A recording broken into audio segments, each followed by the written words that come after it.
Hey, what's up, good people? It's your girl KB. You know what I do and you know why I do it. It's Monday morning. It is October 9th and it's 3:46 in the a.m. I'm reading Daily Reflections, which is the Alcoholics Anonymous reading for today.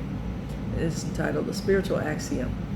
It says, it is a spiritual axiom that every time we are disturbed, no matter what the cause, there's something wrong with us. Now here's an A word that I've reached: accountability. There's something wrong with me, and this is why I'm responding. You may not like the response, but it's not your response to deal with, it's mine to correct. Amen. It says, I never truly understood the 10-step spiritual axiom until I had the following experience. I was sitting in my bedroom reading into the wee hours when suddenly I heard my dogs barking in the backyard. My neighbors frowned on a kind of disturbance, so with mixed feelings of anger and shame, as well as fear of my neighbors' disapproval, I immediately called my dogs. How many times have you changed up something just to, garner the approval of others? Is that what you were called to do is the question.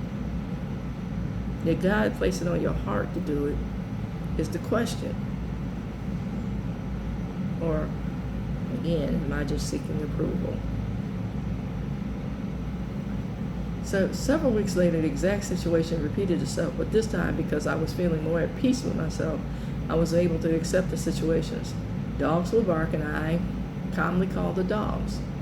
Both incidents taught me that when a person experiences nearly identical events and reacts two different ways, then it is not the event which is the prime importance, but the person's spiritual condition. Amen. Where are you spiritually is the question, because that will tell you why you're responding the way you're responding. And again, I want to say, many of us have normalized sin. Many of us have normalized self-destruction. Many of us have normalized self-indulgence. Notice how everything starts with self. It's all about me and my immediate gratification and my needs, and the world be damned. And I be damned in the process. Amen. Because not all of our choices are healthy choices. Not all of our choices have redeeming qualities. And then we have to look at what shaped those choices in order to avoid repeating the behavior. And many of us don't get to that point because we have normalized our sin nature. Amen. That brings me back to Romans 12, 1 and 2. The living sacrifice, transformed by the renewing of my mind. It says feelings come inside, not from outward circumstances. What's going on in here to make me act out here? When my spiritual condition is positive, I react positively.